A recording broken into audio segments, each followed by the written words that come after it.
Hello, everyone, and welcome to One Brain to Rule Them All, Introduction to No Limits Mind Mapping. My name is Shelley Hayduck, and I'm co-hosting today's session with Matt Caton, our Director of Customer Solutions. Hello, everyone, and thank you for joining us today. Today's session is going to be all about constructing a broad-reaching context to organize your thought processes, relationship mapping, as well as multiple and disparate data sources. And that's really what we're defining as a no limits mind map. No limits in terms of categorization. Anything can be linked to anything else. No limits in terms of visualization. I can see things that normally wouldn't be connected in other UIs. And then finally, no limits in terms of data sources. Whether I've got local files that I need to connect to something maybe on Dropbox or on my company portal or Microsoft SharePoint, we want to bring it all together so the brain can become that one source. So some of you might be looking at this from an information architecture perspective, just to organize local research. Some of you might be more interested in how do I get as much data in my brain as I possibly can. We're going to cover all of that, and feel free to, as I mentioned earlier, go ahead and write your questions in the Q&A, and we'll get to those as we proceed and towards the end of the session.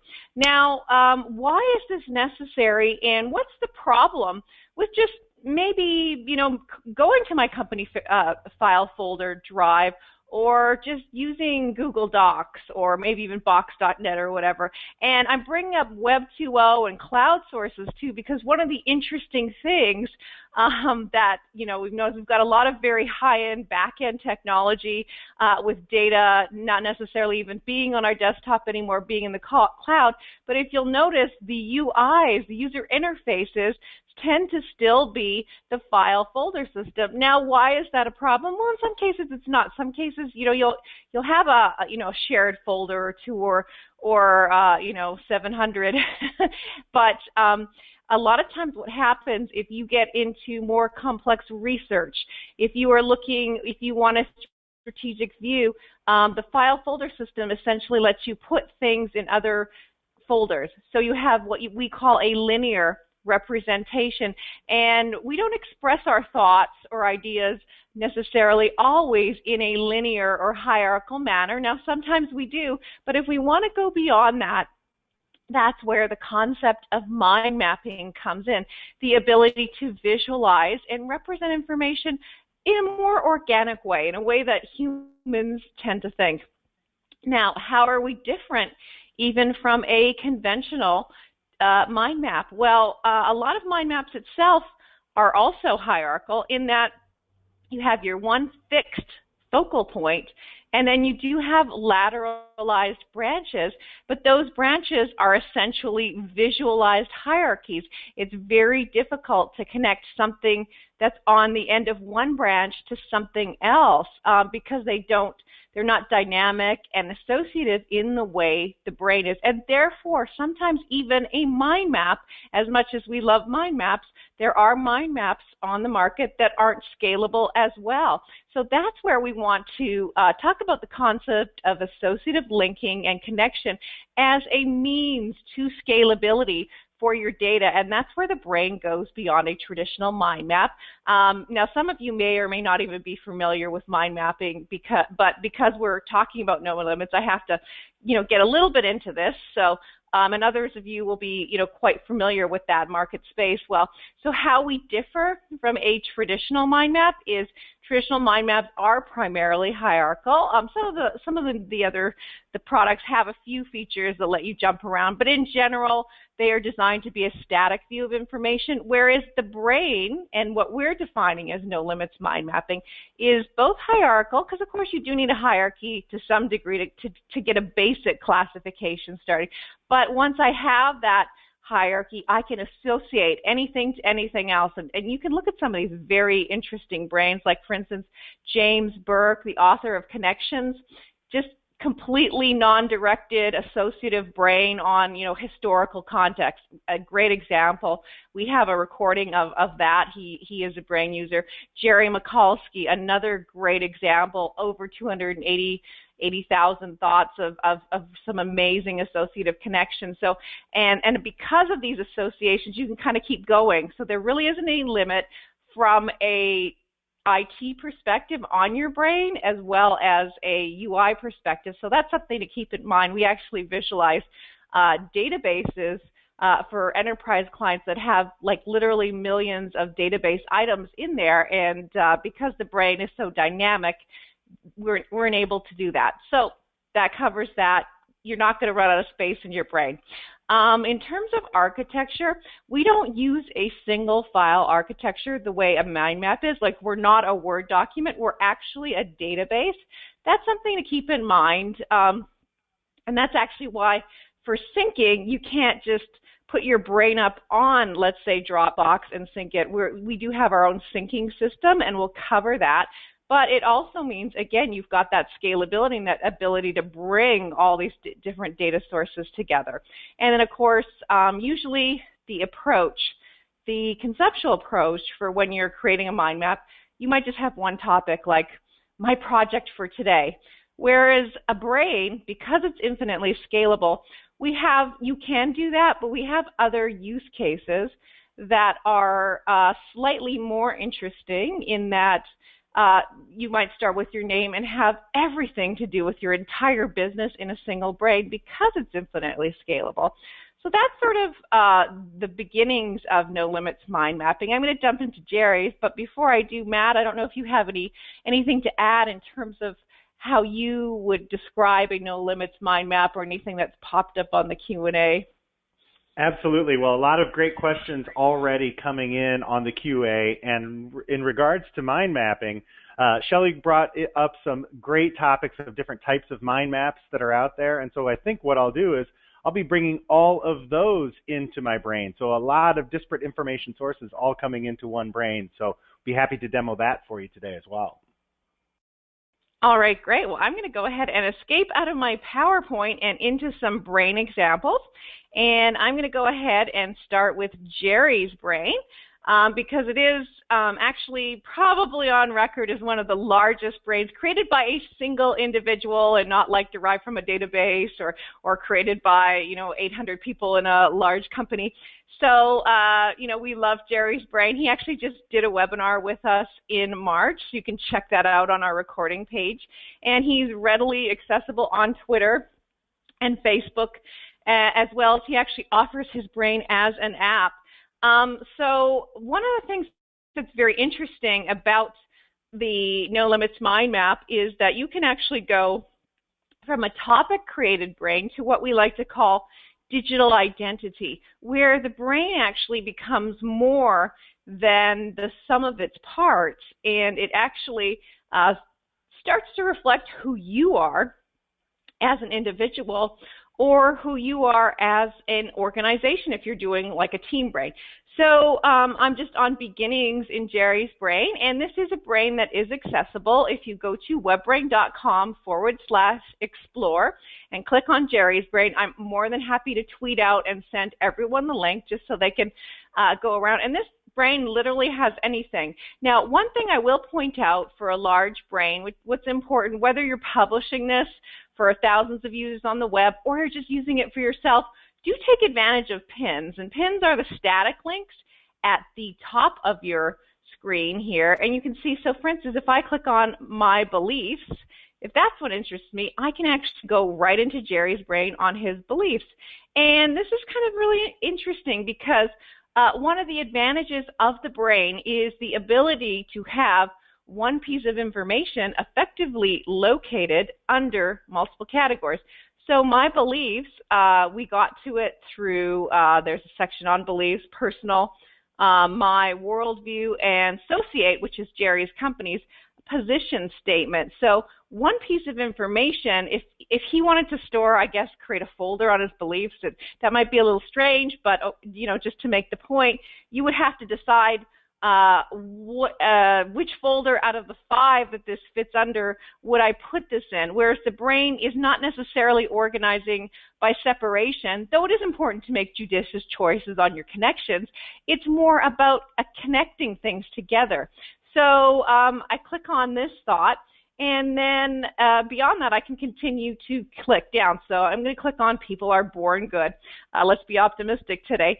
And anything below that thought is a child thought. So this is kind of cool. He's got things like Abraham Maslow, different articles. And of course, these links, I'm not really going to get into the content. If I click on them, they're actually going to open a web page, and we are online. I can actually go ahead, if I'm having a debate about the nature of humans and I want to share this, I can go ahead and do this because he's got his brain publicly published here. But again, you can see now anything below this idea of human nature is a child. Anything above is a parent. So he's got this under human nature, good, under a question, a philosophical question, under what people are. And of course, we got to this thought from his beliefs. So there are multiple ways to get to things. And then he has as a jump thought, which is something that's related, but not necessarily a parent or a child.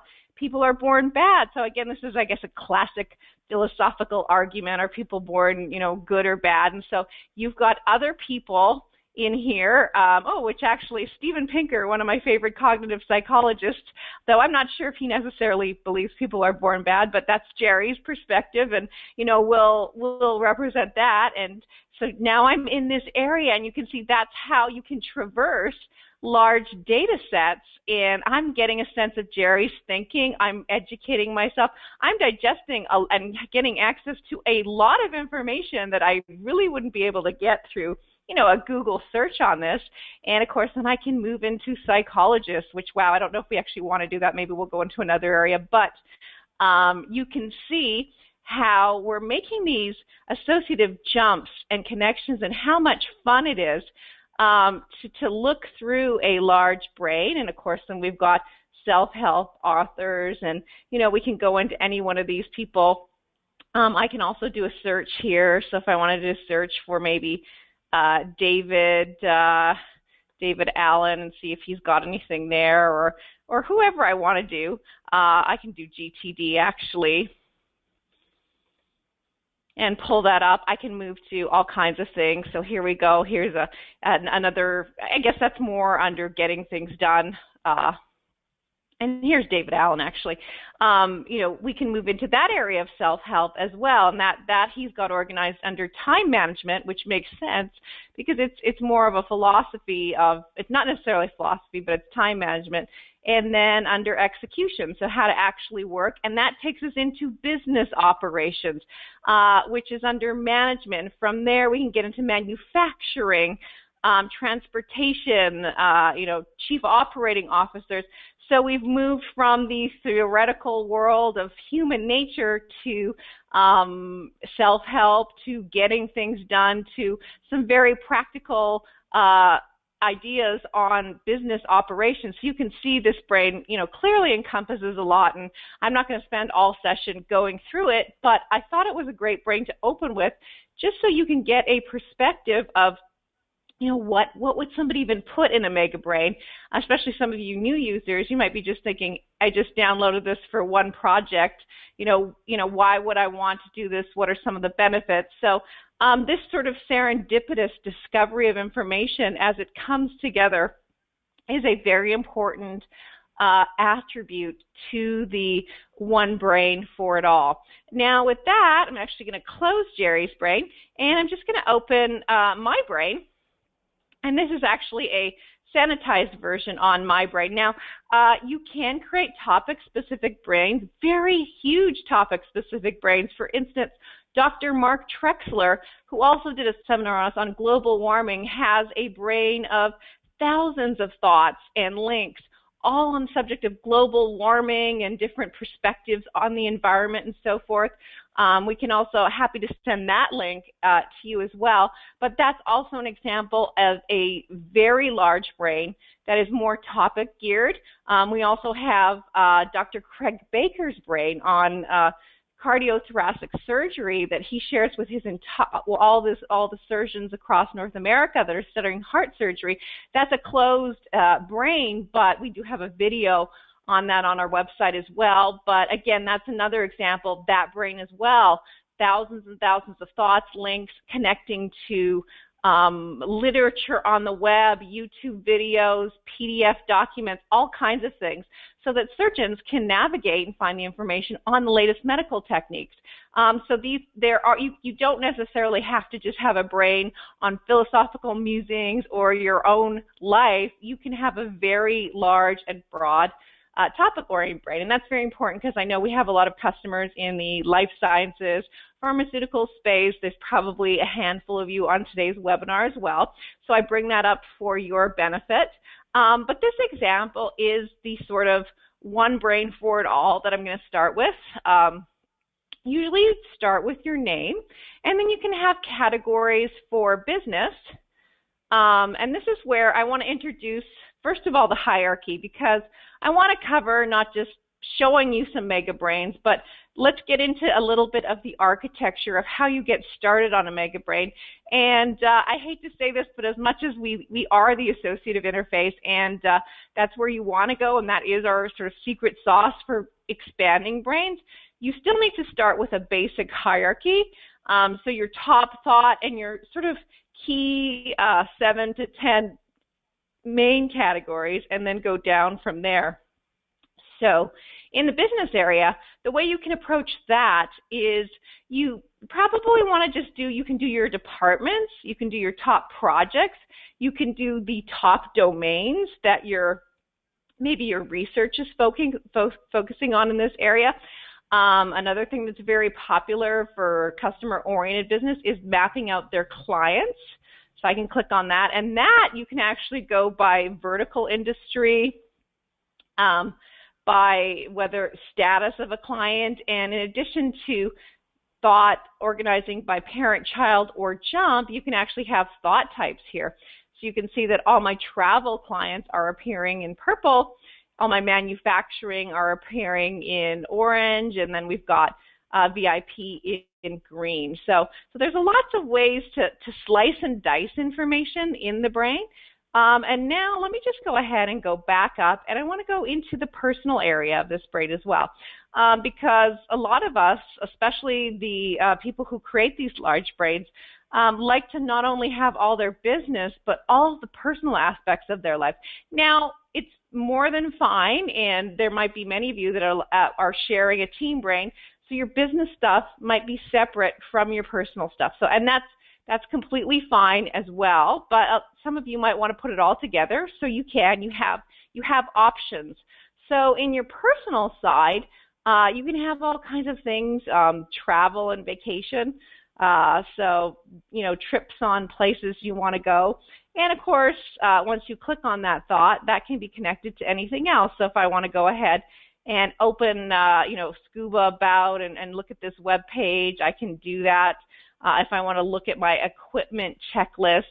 So this is where we're not just mapping out ideas, but you can see that these sections have real links to real documents, real data sources. So in fact, if I want to move forward and execute on a diving trip, I've got my equipment checklist ready to go.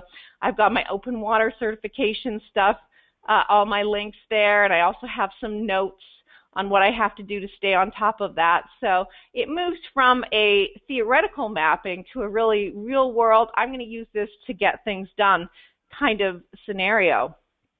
And speaking of that, the other section I really love is the personal finance area, especially for those of you that have just, we've all just completed our taxes in the U.S. and Canada. You have till the end of the month, I guess. But here, you can actually store all your tax information as one example. Your investments, if you're doing any trading on Scottrade or any sites, links to portfolio ideas. I personally have a whole section on my investments, which I love, and that can all be linked to relevant research. So for instance, if you have a 401k plan or you want to go ahead and learn more about them, you can link to articles. This is an article on a 401k plan from NASDAQ, and I can continue to go ahead and grow these things. And it's very easy to add information into a brain. So if I want to go ahead and do a search, I'm going to use TheBrain's search web feature and just go ahead and do a search on 401k strategy. So I'll go ahead and initiate that search, and there's all kinds of interesting articles. Maybe what I'll even do is go out to the news, and there's one article that just came out about doing nothing is still the best strategy for investing in 401k. So let me just go ahead, and this ad's going to go away in a minute here, and get this article. And assuming this article is worthy of my brain and fascinating and all that, what I can do is simply drag and drop any link, whether it is a web page or a internal page from SharePoint.com. You'll see that trend throughout. Matt's going to actually show us how to link stuff from Dropbox, Evernote, OneNote, all that kind of stuff.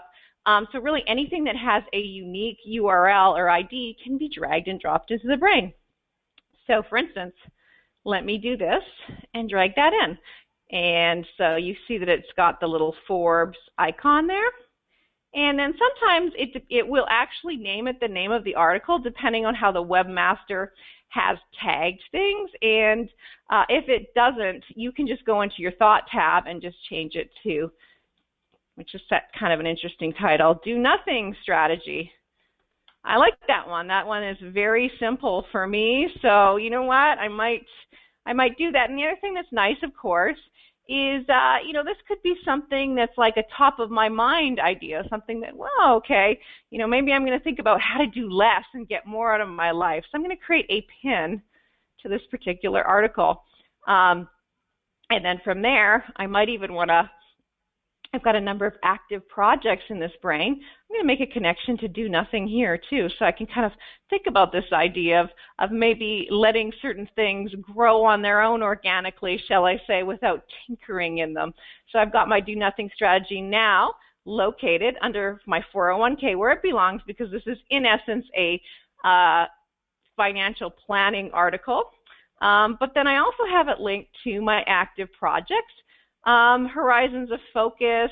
This takes me up to my GTD, my brain, and maybe this is something, I have a section in my brain called top of my mind, just like interesting things, concepts that I'm interested in. That, and this is to me, a little bit interesting. It may not last more than a day or two, but hey, for now it's top of my mind. This concept I can add to it, and so there we go.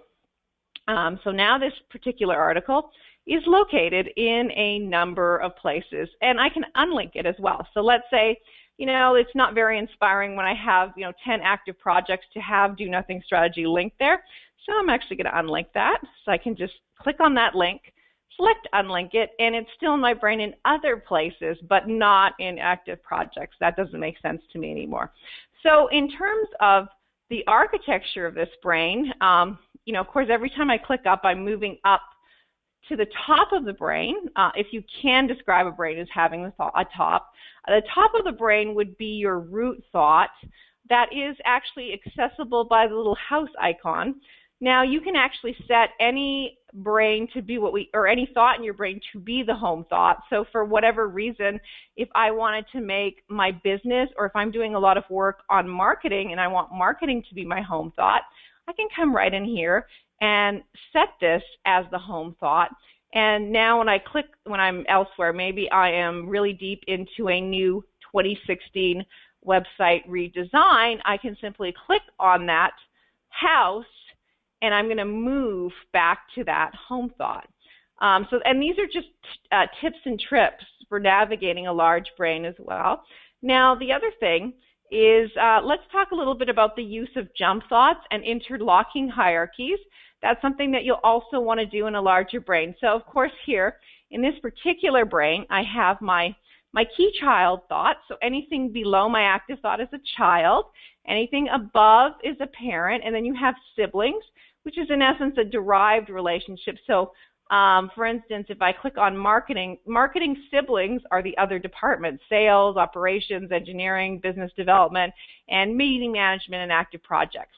Now, then to the right, I have a jump thought. So this is stuff that I don't necessarily want. It's not logically below marketing, but it's related. So cool marketing ideas. And you can also put stuff as jumps that just requires a little bit more attention. Like, for instance, Time Warner. This is a client. There's a lot of marketing work that we're doing for Time Warner, so they're connected to marketing. But it might make sense to have them more as a jump rather than maybe below as a child area. And it's in marketing technologies. I might also want to have that under IT so that I can get the help of IT people in my organization. So I'm going to put that under IT management as well. Or maybe IT doesn't really control marketing, so it doesn't make sense to have as a parent. So I can move this thought around. I can put it as a child, but in this case, I'll put that as a jump.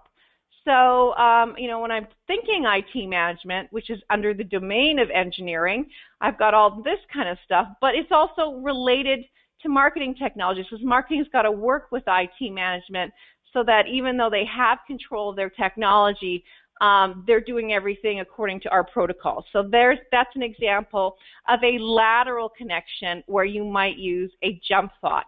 The other way I like to use jump thoughts, and I'm bringing jump thoughts out because I'm talking about the different types of connections you can make in a brain. And as your brain grows, you'll want to start to recognize this is a set of hierarchical information. I might want to take a jump and make a connection. I might want to add what we call multidimensional categories by adding additional parents here. And in this case, I'm going to go to Fred Baxter, a person, and use my instant activate. You'll use it a lot, and that's the other thing. A lot of people say, well, I have such a huge brain. I don't want to start clicking around. You don't have to. I mean, you can, and that's the advantage. You start in one area, and you'll see related topics. However, the search is very powerful, so it's that combination of visual navigation combined with the search that really gives you the power. So, for instance, if I have a client Red Cross, I can just type in red, and I've got access to all this information right here. But so now here is another type of hierarchy that's connected as jumps to departments. We have Fred Baxter, and we have thought types for people in this brain. And Anna and Jana and John all report to Fred. I can see that Fred's responsible for the tech budget as well as website planning, so that's interesting. But he reports to Jack Goodman, who is our SVP of services. So, and then I can see that Jack reports to Sally, who is our COO. So this is a hierarchy. So you can see the children lead to another parent, which leads to another parent, or the parents, it can go up or down. But it's not necessarily as linear as a file folder system, because what I'm doing here is I'm creating jumps to its relevant domain. So now when I'm in my client section and looking at that, area or cluster of information, I have a connection to Jack. So I know who the executive is. Now, could I have made Jack a parent? Absolutely. A lot of these relationships, as you'll know in your brain or as you're working together, there is room for flexibility. Some people like to have the executive or the person who's in charge of a department or domain listed as a parent. If he was just one team member managing clients, you could put Jack down as a child. But in this case, it makes sense to link him as a lateral connection, because the knowledge model of this brain is such that we have departments mapped, child word and parent word, and then we have people mapped, child word and parent word, and then we connect the two with the jump link. And that's something you can set up. You can also look to Jerry's brain for the patterns of connections that he makes. And if you guys have any questions on your specific data type and what type of model of parent-child jump, thought type, and tag makes sense, we're more than happy to get into that in the Q&A. So let's just click up and drive this brain to its conclusion. So we've got Sally, COO, which she reports to Barbara Powers, CEO, And that takes me back to my business where I have the CEO connected and back to my brain. So we've sort of gone full circle, gone into the personal, gone into the business. And the reason I wanted to show you this is just to give you an area of the types of categories, how you use parent-child jump. Jump especially, people sometimes tend to get a little hung up over, and also to know that these things are relative and can change. And when you are making a relationship, you always want to think about your active thought and how things surround that. And that's why the brain is so scalable, because every time I do click on a thought, it triggers all related pieces of information. So it's feeding you information. And this brain, it also has 1,000 thoughts, but you're not going to necessarily know it because it's only showing me what's relevant. Now we can also get into other views. We do have expanded views, distant thoughts, and things like that if you do want to see more thoughts on your screen at once. But the advantage of the dynamic reconfiguration of the brain is you can have a very large data set without feeling overwhelmed. Now with that, I'm going to start a new brain real quick, and we're going to get into the data importing portion of this section. So I'm just going to call this my 2016 MegaBrain and add that in. And a couple things. We actually have some amazing templates like the one brain for it all. For instance, when I was creating the new brain, there is a bunch, you can get to these templates here, and the one brain for it all does have that model of your name, business, personal. So if you like that sort of architecture and that approach, and you're just getting started, you just downloaded the technology today, and you're like, whoa, how am I going to create a 281,000 thought brain, Shelley? That's crazy. Just start with that brain. And of course, these brains grow, over time. But you might surprise yourself how quickly the brain will grow. And there's some other examples. We also have tags and types. Once you have your brain going, if you want to do any imports of these templates, you can also get to it from the import menu and import template.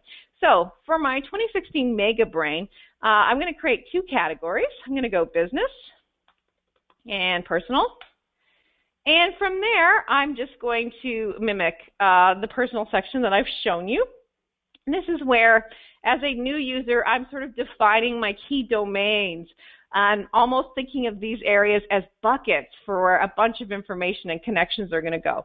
So I want to have family, vacation, special interests,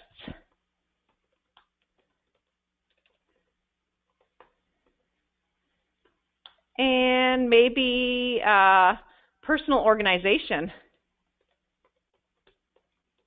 all here in my personal section. Now notice I'm using the semicolon to add multiple thoughts at once. I'm going to hit enter, and here's my section on personal. And if this becomes sort of what I like to call a knowledge hub, I might even want to create a pin to it. So I just right-clicked on that thought and added a pin. Now in business, I'm going to do the same thing. I'm going to create key areas or categories where they're going to start to fill with my information, or I'm going to start to do more relationship mapping and so forth. So I'm going to go marketing, sales, IT, product development. And so now I've got those sections in my brain. And for my business, I like to add a thought as a jump for my team. And then in my team, just go ahead and add Matt, Patrick, and Brigitte, and Tom. So this is my team. So, you can see how things get started. I've got sort of this section for business, this section for person. This is the skeleton or the underpinning structure of the brain. Now I'm going to work on adding its organs, which might be thought types and data sources, and fleshing this brain out, bringing it to life with all kinds of things. And I'm not going to get it. We have a lot to cover on data sources, so I'm not going to get too much into it. But we also have over 1,500 built-in icons, so you can go into our business section, and maybe you want to do a little chart, or I'll just do a little red cabinet here for business, and then for personal, just going to come in here and grab something that's cute. I'll just do a happy face here. So you can see here, you can personalize this with wallpaper, colors, icons, and this really starts to look fun and exciting, so your data can take on a little bit more life than just looking at a pile of folders as well. And that's another kind of ancillary but interesting benefit of using the brain. So first of all, if I go into IT, and if I want to go ahead and create my IT strategy, I can right-click on this thought and add any attachment. So let me go ahead and add a Word document, and this is where I'm creating information from scratch. So I might have an IT strategy.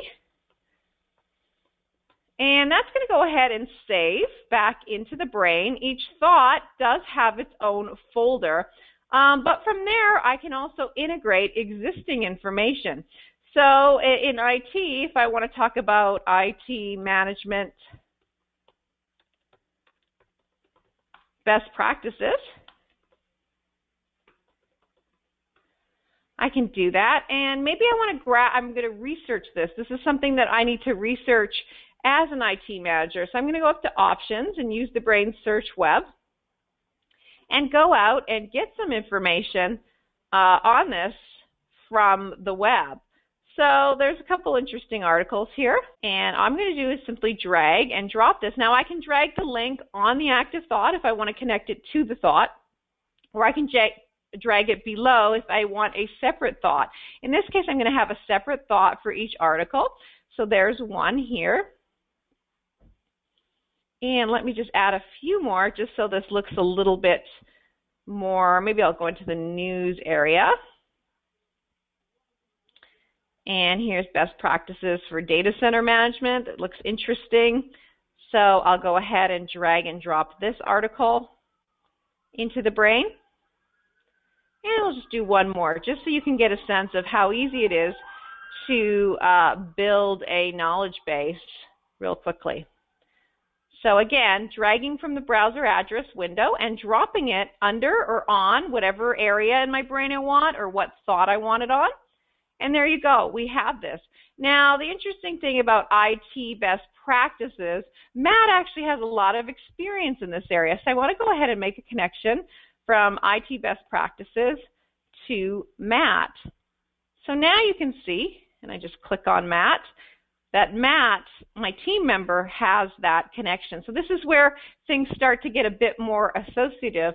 The other thing is I might have a section here on key company goals, okay, what we want to do as a company. And key company goals, I can even put as a jump thought, right? And that, and maybe IT management best practices is just one goal as well.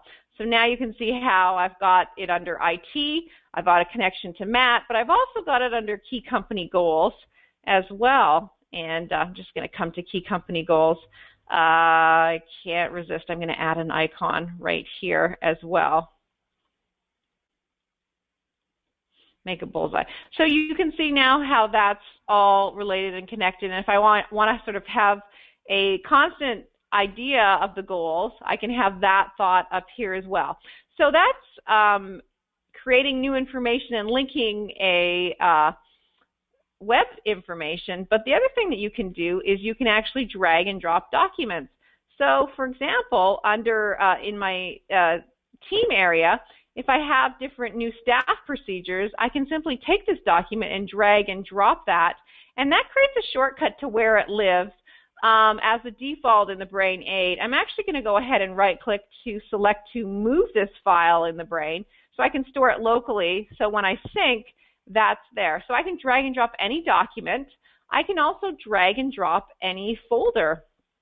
So for instance, I've got a folder here, a real estate folder, and that relates to my business operations. So I'm going to put this right under business. So go into my projects and drag and drop my real estate folder. Now, this is kind of interesting too, especially for those of you that have large file folder drives that you're trying to navigate to. You can simply drag and drop a folder, and when you click on that folder, that shortcut will launch the right set of documents, and that can be very powerful. So you're sort of using your brain as a remote control. But the other thing you can do, and this is where we're going to get into importing, is you can also do a full folder import. So I've got this whole section on IT, and I've got this huge folder in IT management. You know, I need to bring this together. So I'm actually going to go up to File and select Import. And you can see I can import folder, IE favorites, XML. Matt's going to get into different mind mapping imports. So I'm going to select to import a folder. I'm going to go and navigate to that folder, which is IT management, hit save, and yes, I want to proceed. And now what you can see is it's actually importing all of those folders in this section, which is fabulous, right? And then from there, I can create categories. So like my staffing thought, for instance, I want to have that under, maybe not key company goals, but I'll navigate back to team. And it makes sense to have staffing organized under team. So I've got that there as well. So now something that would have otherwise been isolated in one folder is now connected to team. And maybe I actually have Tom in charge of staffing. So now I can actually have the person connected to this set of data. In this case, I've got 3 documents in that folder. Let's just pull up the staffing folder so everyone can see. And they're also, so in this, now that what I've done the import, they are 3 documents attached to this thought. And let's go back to this IT management folder. Remember, this is a folder I implemented. So there was a folder here called Department Budgets. So here it is, Department Budgets. And there are my 4 pieces of information. And here's department budgets. Now these documents are internal in the brain. The other thing you can do is if you import a folder and you don't want every single document as one attachment to the thought, just go down to the Thought tab. And let's say I want my new tech spending as a separate thought. I'll just drag up from this area. And now you can see I have 3 connected to the thought, but tech spending is its own thought. Maybe I want to do the same thing with like technology assets. So you can see how that changes things and how that looks. Now the other thing that we can do is we can do an import on IE favorites on bookmarks. So let me go up to here, and I'm just going to call this web research.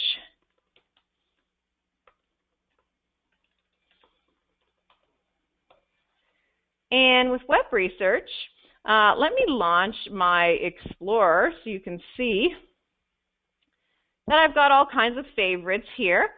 And I'm creating a special category. This is called an editing category because I know my IE favorites aren't really that well organized. So I'm going to have to import them and then move them around and even delete some of them. So again, I'm going to go up to one of my favorite menu options, which is import, and go ahead and select IE favorites. And it's going to ask me if I want to get them all in, which I do. And you can see how nicely they've all come in. But, you know, sometimes you get stuff you don't want to, like the Lenovo recommended sites. No, don't need those. That's something that IE put in mind. So I'm going to control-click on this gate, and it's command-click on a Mac. On a PC, it's control-click. I'm on a PC today, and control-click on this, and I've selected them all. And now what I want to do is right-click because I want to actually get rid of all these so I can forget them. So that means they're going to leave the brain. And they're gone. And that's the other thing, United States links, these are also generic. Don't need these, so I'm going to forget. The brain has a 2-tiered deleting system. If I hold down my shift key, I can actually right-click and get the delete option. Or if I just right-click, I will get the forget option. And the nice thing about forgetting something is you can remember it. If you want to go to your options, you can see all the thoughts you've forgotten. And this is like equivalent to your recycle bin. So in this case, of course, I don't want any of this stuff. I can just select them all and permanently delete them. This is or I can select to remember certain thoughts. In this case, I'll just delete them all. So you can see how that's changing. And then I'm also noticing I have a lot of marketing thoughts. So I'm going to control-click on social media, maybe the marketing blog, marketing land, and maybe product reviews. And these things all belong under marketing. So I'm going to go to marketing. And now I'm going to right-click on my selection. And I want to link these as children of marketing. So you can see that's what that looks like. But then I also want to unlink them from my web research area because I'm actually going to sunset this category. So I'm going to go ahead now and select unlink. So now you can see I've moved those links that were in web research to my marketing area. And if I want to come back to web research, now this is what all that's left here is IT research. So I'm going to change this to IT web research, and surprise, surprise, I'm actually going to move this under IT. There we go. So this is looking interesting now. So you can see what I've done here. I've added web research, I've added documents, I've added folders, I've done this folder import, and really in 5 minutes I've created a brain that's fairly large with a wide variety of data sources. And now what I'm going to do is pass presenter over to Matt so he can continue on importing Mania and go through a few other data sources. Great, thank you, Shelley. And we had a lot of really great questions come up about different types of information sources. So I'm going to go through a wide variety of information sources that are coming into the brain. Let me go ahead and share my screen. And the first thing I'm going to do, I've got an existing brain. Shelley showed us earlier how we can create new brains. I'm going to create a new brain and show you right away if you're just getting started. I think Trip was on the question panel and was just talking about getting started. And of course, we've got our Brain 101 classes that happen every Friday that show us how we can get started. But this is a great way to get started with the brain. I'm creating a new brain for myself, and I'm going to select one of our pre-built templates. So with the Brain 8, this is built right in. You can select a pre-built template that will allow you to create a new brain with predefined thoughts, thought types, and tags. So you can modify that content to make it your own, or you can use the existing content and use it as a sandbox to get familiar with the technology and how thoughts are created and interlinked to one another. So this will just take a moment, and I'll soon have a nice pre-built brain for me that I can continue growing and evolving to make it my own. While this brain is populating, because this has a lot of content, I want to open up another mind map. So we talked earlier about all these different mind maps that are out there, and here's one example, and it's really just the basic typical mind map that we envision. If I want to connect, though, two thoughts in different locations, you can see over here in my Laura Bloom Furniture Company, I've got a part shortage on fasteners, part of my resources area of this map that I'm working out. Well, this part shortage is directly affecting, if I click over here, my dining room tables. I can't build dining room tables without the fasteners that I need. So I right-click and I select to insert. It's a little bit complicated, but there we go. Now, dining room tables, I've got a big order. I'm going to click dining room tables and come over and select one of my distributors or one of my customers, the Atzos. So I control-click, right-click here, and again, insert a link between. And what I'm really doing is starting to create a spaghetti factory. I'm going to have a lot of cross-references between different components of my company, with my customers, with all of my products I'm producing. And visualizing this all in this particular type of map is going to start getting very complex. Already I've got a lot of crisscrossing going on. And the same is true here. I've got other map examples that follow these same rules. And what I like to do is, let's come over into the brain. As you can see, my import is complete with the brain template. And now I've got this really nice structure that is very specifically topic focused on each individual thought that I click on. So I don't, by default, see everything in my brain at one time. Now, we do have those capabilities.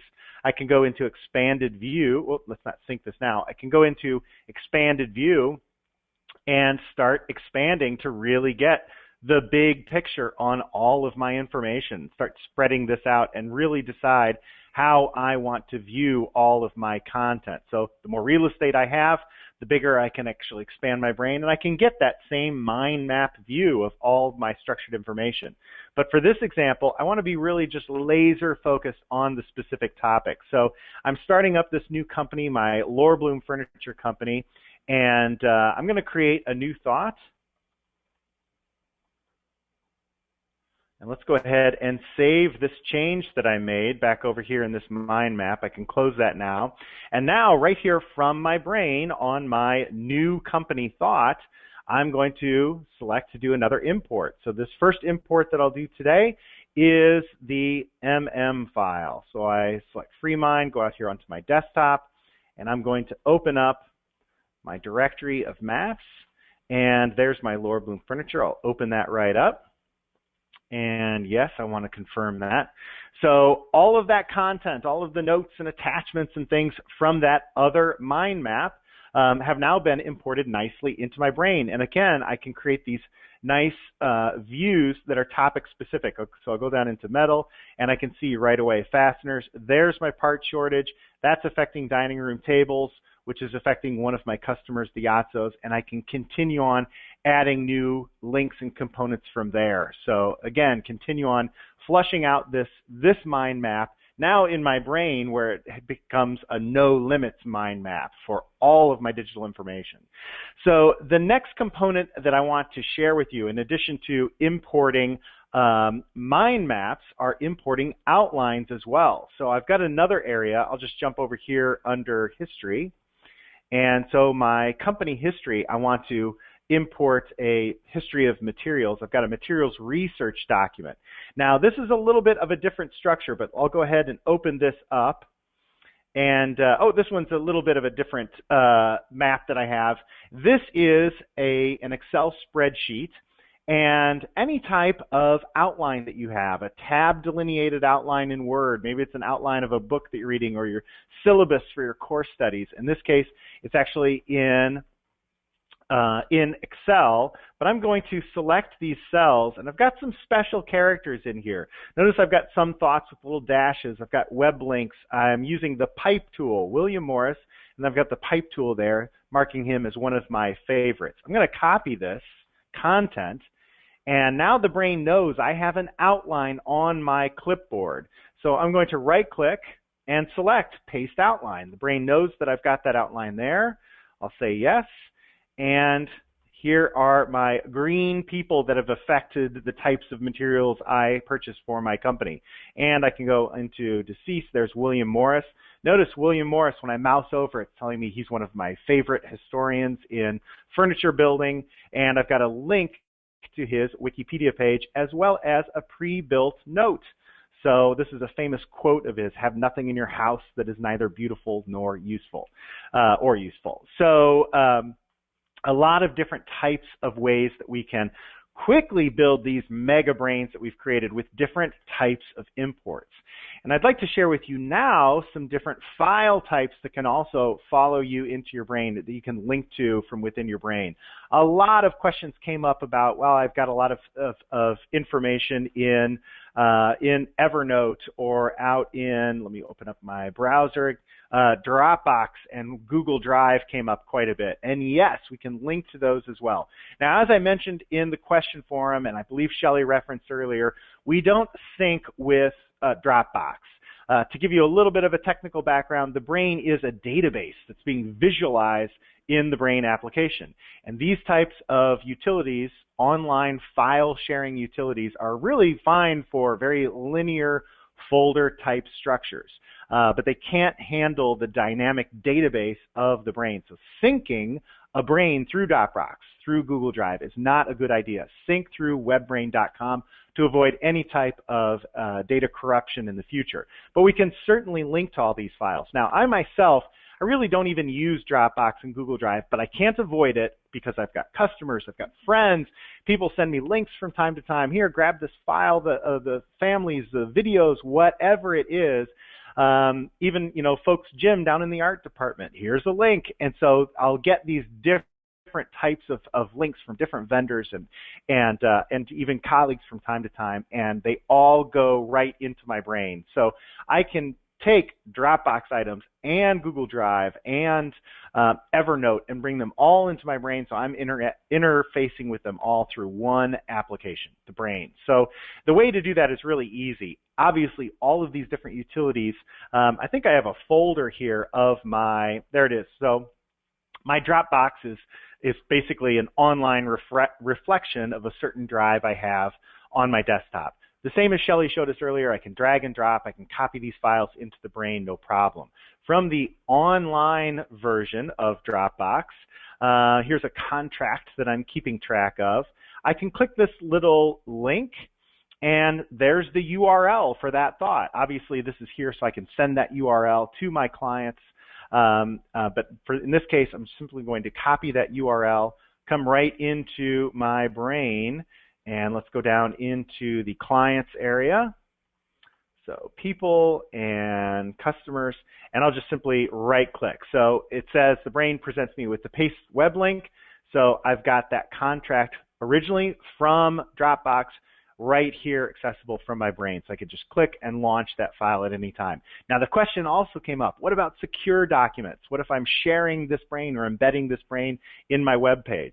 Just because you've brought things from Dropbox and things from your Evernote or OneDrive into the brain, if you have them password protected, nobody else has access, you're not sharing those files yet, you'll have access to them from your brain, but when you share your brain and a person clicks on this link, they will be prompted, since they're not you and they're not logged in, they'll be prompted to log in. So you have now a secure file in your brain that's accessible only by you. So here's my contract slowly opening up. Now, obviously the same is true with Google Drive. So I'll just grab this invoice. I right click, get the shareable link. They make it a little easier. So I think they copy that onto the clipboard. I'll copy this just to be sure with my keyboard. And again, under customers, I'll paste that link. So a couple of different kinds, a couple of different types of links. Now, once again, I can simply click launch and open that particular file right here from the brain.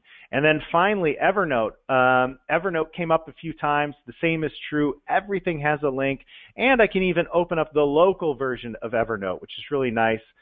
Right click on a thought and go down to share, where I can copy the share URL. So there's the easy one where it's copied directly onto my clipboard without me having to click and drag. And once again, under customers, I'll paste that web link. So a lot of different information sources. We all see them. We're all familiar with them. It's so nice for me to have access to all those files that I receive, but clickable right here from the brain. And one last component that came up, just because I saw someone ask the question about OneNote. OneNote is really unique in that everything coming in from OneNote, or everything that you put into OneNote, everything has a URL, a simple paragraph, a picture that you add in.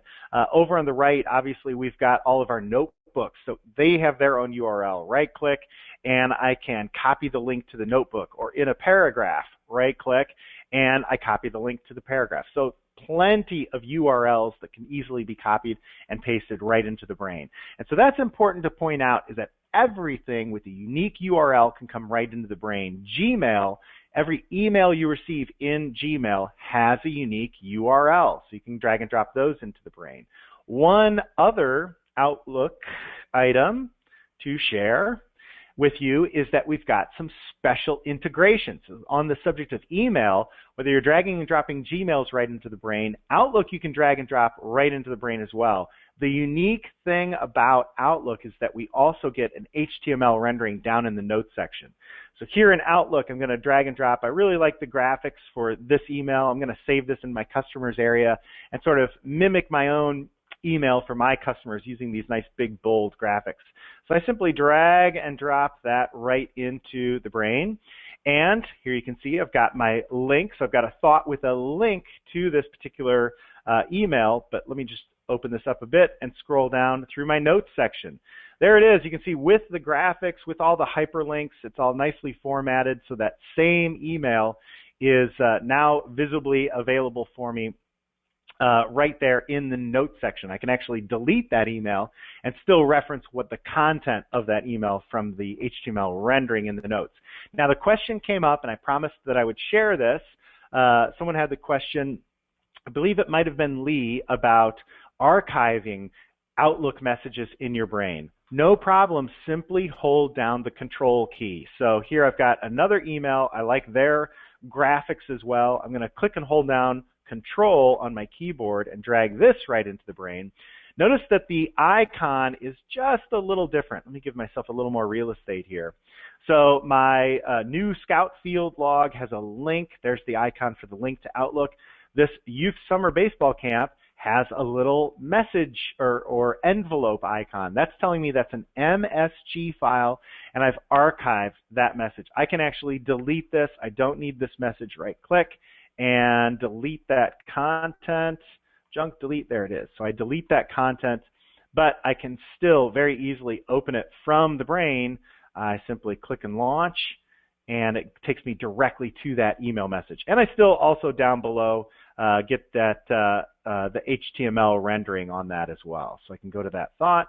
And Outlook for me takes a long time to launch and open. This is really nice if I'm in a meeting and I just want to show off, hey, can we do an email like this for our clients? The HTML rendering is very nice there. But I've archived that, deleted that message, was still able to open it in Outlook because it's saved internally in my brain. And so once again, we've taken, gosh, I've only been speaking for about 10 minutes. I've already created this particular brain, and if I go to the reports and refresh, we'll see that this brain already has 241 thoughts. I did a few different types of imports to get some content into the brain. I had a pre-built brain for me from one of our brain templates, and already the structure of my brain is becoming incredibly useful and easy for me to navigate and access.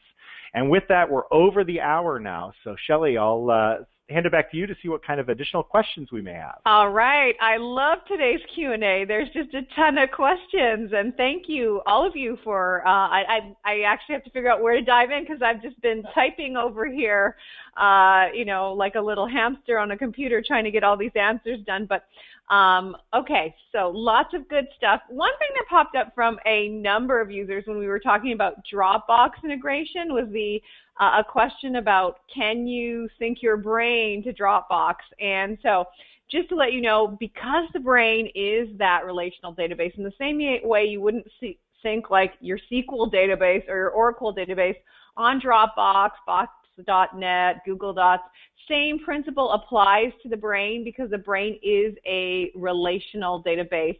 So though you can store single files on Dropbox, if you want to synchronize your brain, you should use our Brain Cloud services. And Matt, I don't know if you want to show that real quick. $219 for a single license, $299 for the Brain Pro combo.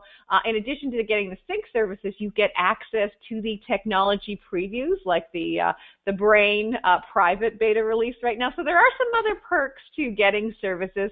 So if you're doing a lot of synchronization, that's what we recommend. If you're on a budget and you can't do that, you can always create a brain zip and like put it on a USB or something like that. But that's the way that works. So in terms of synchronizing your brain files, we do need to recommend our cloud because when people start to sync and extract to these other sync programs, they can corrupt their brain. But if you have any specific circumstances, we offer free tech support to all users, paid or unpaid. We're more than happy to discuss any options with you. But if you do sync your brain to another data source and it gets corrupted, that's something that we can't support. So just keep that in mind. And now moving back to a lot of other questions, Cyril was asking, is this also possible with Gmail? Can you drag and drop Gmail into your brain? So we'll cover that. And then Jan was asking about Apple Mail. We're not on the Mac today, so maybe we can just speak to that as well. So we've got Gmail and an Apple Mail question there. Great. So I'm going to go ahead and open my Gmail account. And the great thing, again, about Gmail, I referenced it really quickly, but every individual URL that you receive, so let's say I've got this particular message here about some new graphics that are available on this particular site that I might be using for one of my customers. Again, that email itself in Gmail has its own unique URL. So just like I can with any other web page, I can simply click and drag right into the brain. And there is my Gmail. Now, it only names it Gmail. I'm not so concerned about having it called Gmail. I'm just going to call it Great Graphics. So I can reference that when I'm doing my customer research of how we're going to perform our reach out ad campaigns and so forth. This is a nice Gmail message that has some great graphics available on it. So every individual URL. Now, if you are on a Mac, the great thing about Mac is that we integrate with Spotlight. So when you're doing a search, you Mac users can go and scroll down below the thought matches, content matches, and next you're going to see your mail messages. So anytime I do a search for graphics or master file or what have you, it's going to actually look in my Mac through my mail and show me any messages.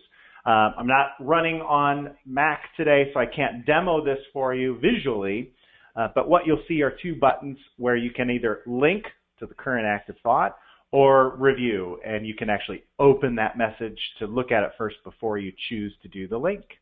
All right, great. And just to let you know, we will be running a little bit on overtime. So this session will be recorded. For those of you that have to go, we understand. For those of you that can stay, we are going to go another 10 minutes on overtime because you have so many great questions. We cannot resist answering them and demoing them. So we're gonna go, but we certainly want to be respectful of people's time and let you know that, hey, you'll get emailed the recording tomorrow. But stay on if you can, because this is sort of the fun part where you can throw questions at us and we'll answer them live. We have been chatting back and forth with all of you on the Q&A, and you've been fantastic. So thanks for that. Now what I want to do is I want to get into Scott's question. It's a great question. He says, you have a big brainstorm at work and create a special project section for a personal project. How can you get that section pasted into your personal brain and keep it on your laptop at home? So that's a sort of a segmentation question. Absolutely. You've got some great options. First, as you can see on the right side of my screen, I've got my desktop version of TheBrain, which I just created today.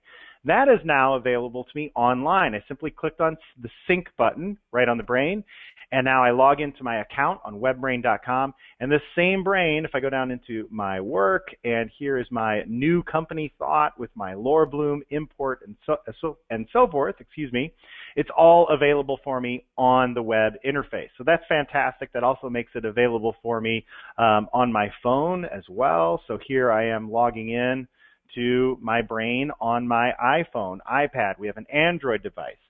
To answer your question specifically, we can also download this brain to our home machine. So I don't need to take that section that I did brainstorming in, copy that section, merge it into my brain. I can do that. We'll get to that in a moment.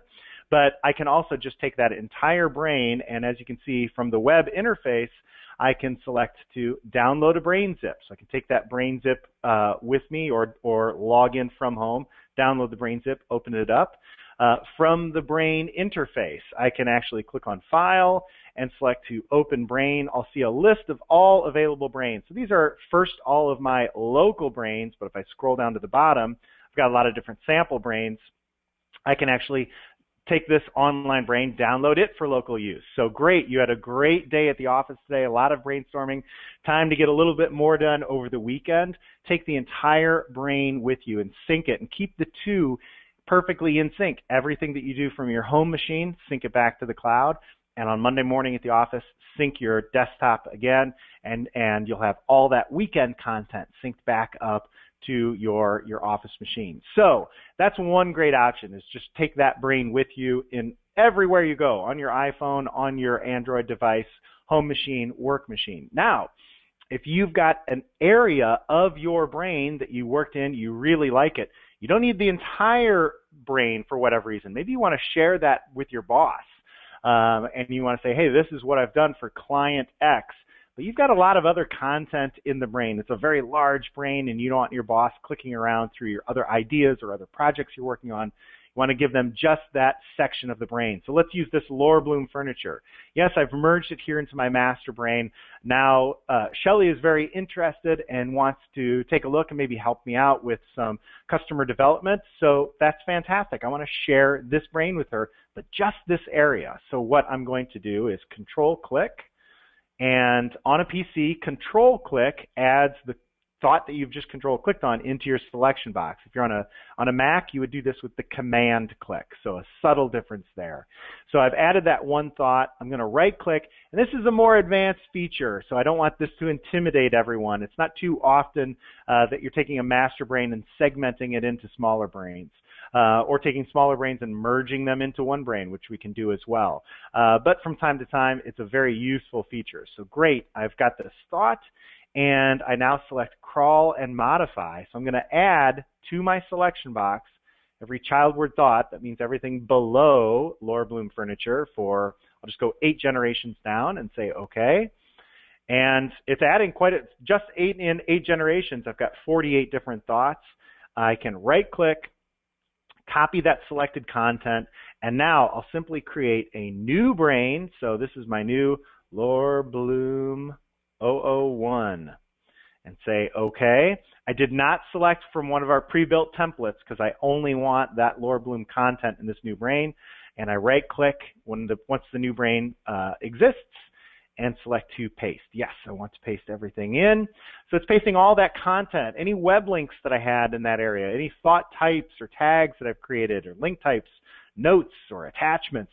It's all been copied and is now pasted into my brain. So I've got all that information. This is the brain that I want to share specifically with Shelly to help me out with customer development. And I can now sync this brain to the cloud. So I'll go ahead and sync that. And once it's on the brain, or once it's out on the cloud, what I'll be able to do is right-click and select to share. Well, first I can change the, let me take it one step at a time. I'll go into the settings. When you sync a brain to the cloud, by default, they're private. So it's RSA encrypted, the upload, the storage, the download, all safe. And this is a private brain that only I can log into. But now I want to share it with Shelly, so I can either make it unlisted, or if I know Shelly has an account, I can type her email in. I know that she does, so I'll just give that a chance to populate. There we go. You can see it's filtering out all the other users, and there she is, Shelly. I'll go ahead and keep that private. She does have a brain account, so I can leave that private. Now, Shelly and I can both log in and access this particular brain. I'll go ahead and save that. And the brain takes care of it for me. The brain sends Shelly an email, as you can see here, that said, you've been invited to come and view this brain. She can see that brain in read-only mode and start providing me with some feedback. Or we can take things one step further. I can upgrade Shelly to Team Brain services. Now we're collaborating on the same brain. So many, many different options for you as far as brain collaboration, sharing brains with other users, or back to your original question, taking a MegaBrain and specifically segmenting out a smaller topic-specific brain for your personal needs. All right, nice. A few more questions. We're going to address, Kyle has a question. Is there calendar, task list, or reminder functionality? So let's get into a little bit of the GTD with calendar, task list, and reminder. Yes. So first off, the calendar that's built into the brain is really fantastic for getting specific events off of your own onboard organic brain and into the digital brain. I never remember my upcoming events if they're more than 2 or 3 weeks out. I really rely on some type of computer calendar, reminders on my phone or what have you, to let me know of that specific event. And the brain takes care of that for me, of course. So my Laura Bloom Furniture Company that I'm just starting off, Shelly and I are going to have a meeting to talk about what the feedback we've received from customers. So I click on calendar, and anytime I click on this add, it's going to add a reminder, a new event for the current active thought. So first off, be sure you're on the active thought. I can unassign it from the active thought and reassign it to a different one later if you want, but I always go to the current active thought. So Laura Bloom Furniture, we're going to have a company meeting. I can specifically specify the date. There's a lot of variation and capabilities and adjustments that you can do here. Basically, I'm going to say this is a one-time event, but as you can see, I can make it daily, specify which day of the week, how many days a week, etc., and the weekly, monthly, yearly schedule. So a lot of modifications you can do. I can say where and when, or just leave that information in the notes. Yes, I want the brain to remind me, and I'm actually going to make this back in time. Let's say this was supposed to happen on April 8th, just because I want you to see the reminder. I'll go ahead and save that, And presto, I'm automatically reminded that I am now 1 week past due on this particular event. And this event that simply pops up whenever you have your brain open. So I can be navigating elsewhere in my brain, it would pop up, and it's hyperlinked, so this will take me directly to the thought and open the event itself up in the calendar in case I did add more details there. So great way to give yourself reminders in the calendar. It's specifically, yes, a great GTD type feature. Another GTD feature that we use in the brain that I specifically use and really like are checkboxes. And I'm just going to go ahead and jump right into an existing brain. This is my own personal brain that I keep track of. And yes, I use the checkboxes for projects that I'm working on. This is a little remodeling project that I'm working on. And here it is under the thought for VW Bus. I've got my master checklist. I'm not only keeping track, and as I think of something, let's say there's a side emblem that I need to install. I'll hit a new line, create a checkbox, side emblem, and when that task is complete, I'll simply check that particular item off of my checklist. And I love the timestamp feature. I use timestamp features whether I'm in a checklist or just having a conversation with Shelly or someone here in the office about a project that I've been assigned or have been working on, meeting notes. I take my brain with me and everything goes into the notes section and gets a lot of checklists when discussions are taking place. Checklists and timestamp features. Two really, really great GDD, getting things done, features that you can implement and utilize there in your brain. All right, nice. And now we have some interesting sharing scenarios, which I think are important. James wrote in about to start dissertation, collaborating across Paris and California, wants to give his professor access to his brain. So there's a couple ways you can do it, and especially for educational. I also want to point out all educational students do get, and professors, 20% off licenses as well as Team Brain services. So if you don't have a license, absolutely write in and we can offer you that discount. We are committed to the educational space. But it depends how much access, James, you want to give your professor. For instance, if you want to just publish a lot of academics, because their stuff is public domain, will actually just publicly publish a brain, and then it's really easy. You just send someone a URL. That being said, I understand dissertation. This is probably proprietary intellectual content you might want to share privately. So you just sync your brain to webbrain.com, and then you can invite your professor to get private access, and that's free. That's complimentary. So you can invite as many readers to get private access of a brain, and that would do one thing, in that if he's just kind of looking at it and maybe evaluating your work and wants to click on some links, he doesn't need to install the software and he doesn't need to pay for a license. That being said, if it's the next level of collaboration that Matt discussed, where you guys are working on a brain collaboratively together, then he would need a license, and that's where you could go for Team Brain services. So there are, especially in the academic setting, a lot of different models for collaboration. We do find, however, that professors and students go very far with the free reader sharing, so you can start with that. We're more than happy to, we offer free tech support to all users. You can call in, we'll sit down with you and give you the various ways. The other thing you can do, as people have talked a little bit about brain zips on our Q&A board, you can send him a brain zip, and he can open the brain zip in our free trial software, the free version of our software. But the caveat there is, I don't know how committed your professor is to technology. He or she may or may not want to install the desktop software. If they do, they can install it, and you can send them a brain zip. So there are multiple ways of doing it, from the higher end Team Brain collaboration, where you're synchronizing in real time to each other's machines, to just giving someone access online so they click through it. So various degrees of collaboration options for you there. All right, and on to other questions. We'll just do a few more here.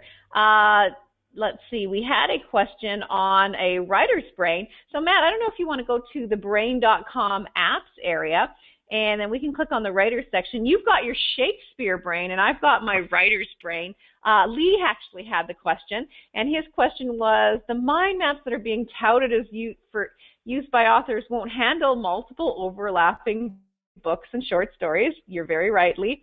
The brain seems to handle it much better. So for those of you that are writers, I love this topic. We actually have some webinars on writing, and I'll let Matt show you. You can actually go to the bottom of that page, Matt, and click on the Shakespeare brain, on the writer's brain, and we're happy to send this link out to all writers as well.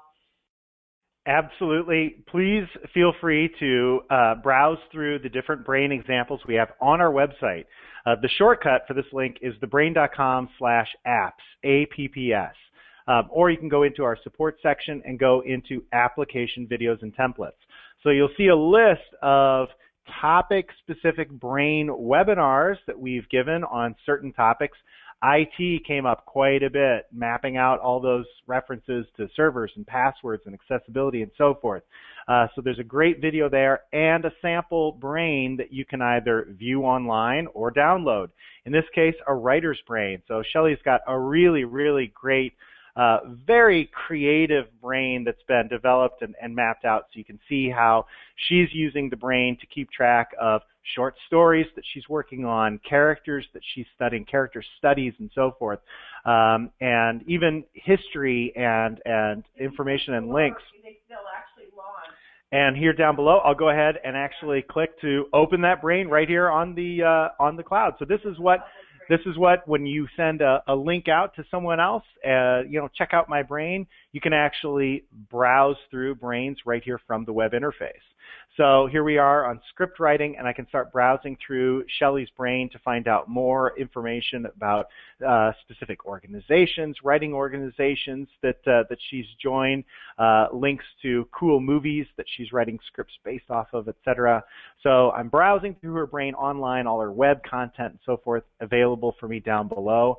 And also there's my Shakespeare brain, just a lot of history and study on the topic of Shakespeare, and actually the complete works of Shakespeare, every single word all in one brain. I've got my own dictionary that I've created and developed over the years for words that I'm keeping track of. So it's a lot of fun. You can view that online and download your own copy there as well. So some great examples for you creative thinkers out there.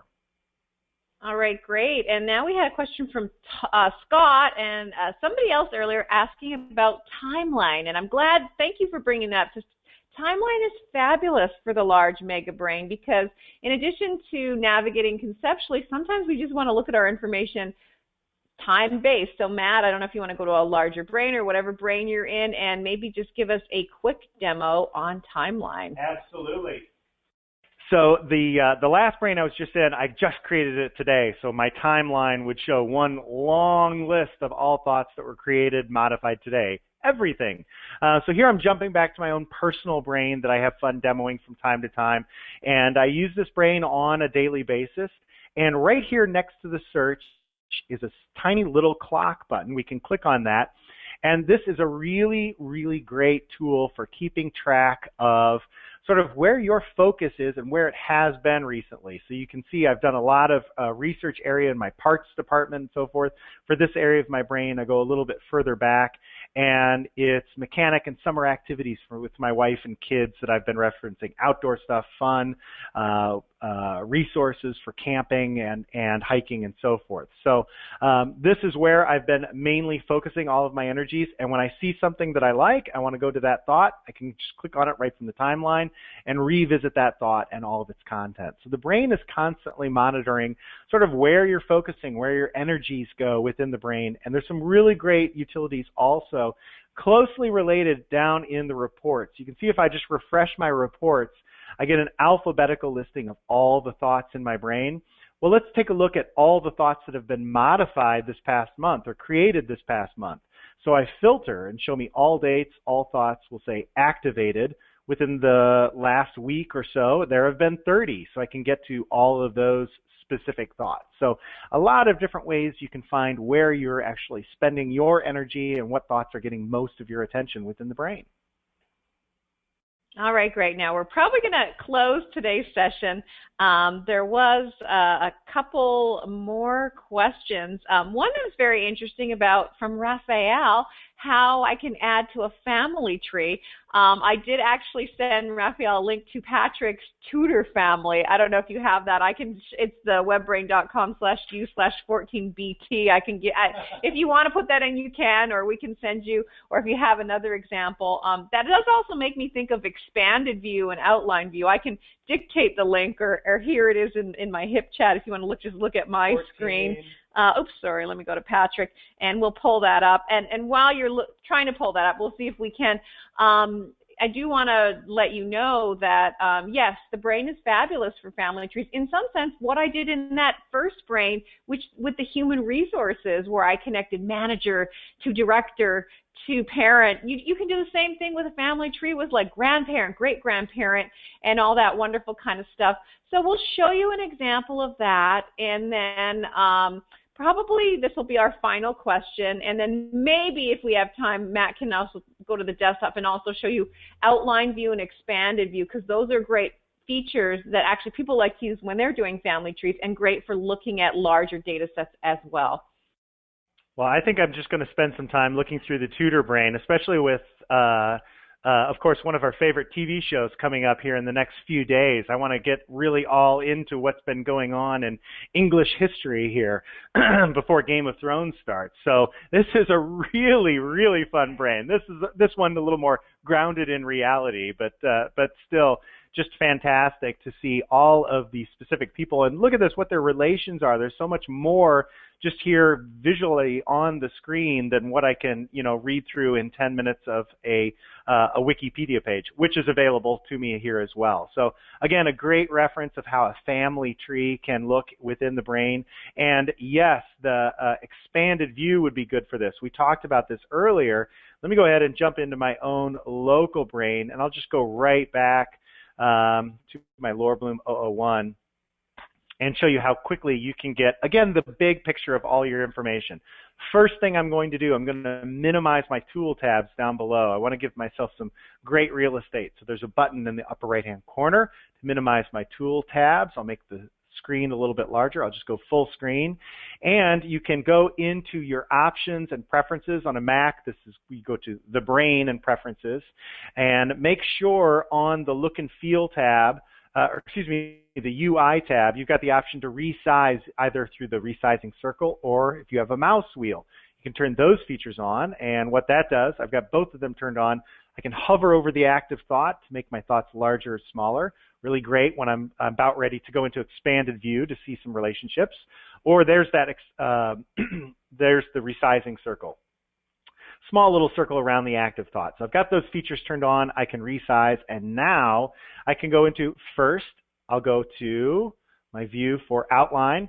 Outline, a little bit more linear, but you notice when I hover over thought, I get a plus sign, so I can decide whether or not I want to expand those thoughts and see how they're all related. All my cross references, if there are any, will start being displayed and so forth. So a nice way to get sort of an outline view of your brain.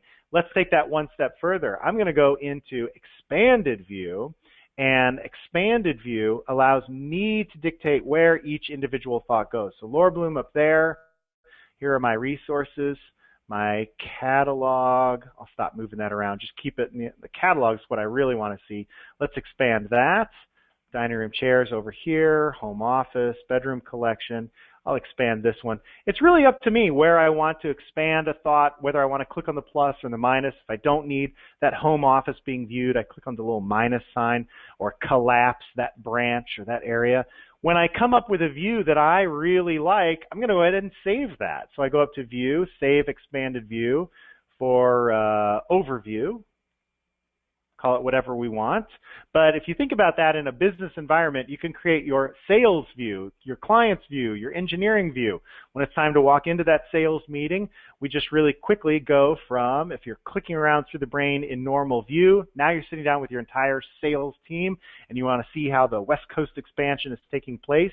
I go up to View and load up, in this case, my overview, And there's that same structure, which I just mapped out. The very specific design that I mapped out works for me, and my team can sit back and see how thoughts are interconnected, what needs to be connected, what needs to be removed, changed, what have you. It's the big picture on all my information. Another really, really great feature, particularly for the MegaBrains that we're demoing today. All right. Well, I think we had a no limits Q&A apparently, because we're already on 30 minutes past the hour. So for those of you, I want to thank you for all your fabulous questions, just a great set of questions. And unfortunately, as much as we love to keep going, we're going to have to cut it off at this point. I think we've got to most of them. If we missed your question, feel free to write into support. We also have free chat with in-house technicians right here at TheBrain from 8 a.m. Pacific to 5 p.m. Pacific time. And then tomorrow we have TheBrain 101 hosted by none other than Matt Caton as well. So if you want to learn a little bit more of a broader feature set, or you have really a lot of even advanced users will hop on specifically like the last 15 minutes of a 101 just to get their question demoed. That's just a support resource that's ongoing every Friday. So feel free to utilize that. And in fact, if you are a new user, I'd like to see you on that class, because this one was a little more advanced for, like, boom, exploding your brain with all these cool information resources. But because we were covering so much, we are mindful of the fact that, we did go a little bit quicker, and it might have been a little bit geared to some of the more advanced users. That being said, we offer the 101 specifically at a slower pace for a newer user, but then at the end, it's kind of for all users. So do join us for that. Happy to send the links out to Jerry's brain, the Mark Trexler's global warming brain, the writer's brain. So actually, I'll go ahead and put those in our thank you notes for everyone. And with that, I think we are going to close our session, and I will encourage all of you to create as many thoughts as possible. There's no limits, and we look forward to seeing you all on our next brain technology session. If you want to get a little bit more into editing, Matt is hosting, I believe, in a couple weeks, the Brain 202. That's a fabulous class, because that one, it doesn't cover starting a new brain, but it covers, I've got a brain, I need to just change all kinds of things in this brain. So a lot of mass selecting, a lot of editing, a lot of gardening in that class. Do sign up for that. That one is May 5th, and that's also a good one. And I think with that, we're going to close our session. Matt, any final words of wisdom before we end our MegaBrain webinar today that's going much into overtime? Sure. I just want to thank everyone for joining us today. It was a really great webinar. Lots of great questions. We always appreciate that. But some great resources coming up. Again, the Brain 101, the Brain 202, that's coming up. Both ways to take your skills within the brain to the next level. And of course, we're always happy to hear from you and answer your specific questions at support@thebrain.com. Don't hesitate to contact us. So thanks, everyone. Thanks, everyone. Have a great day.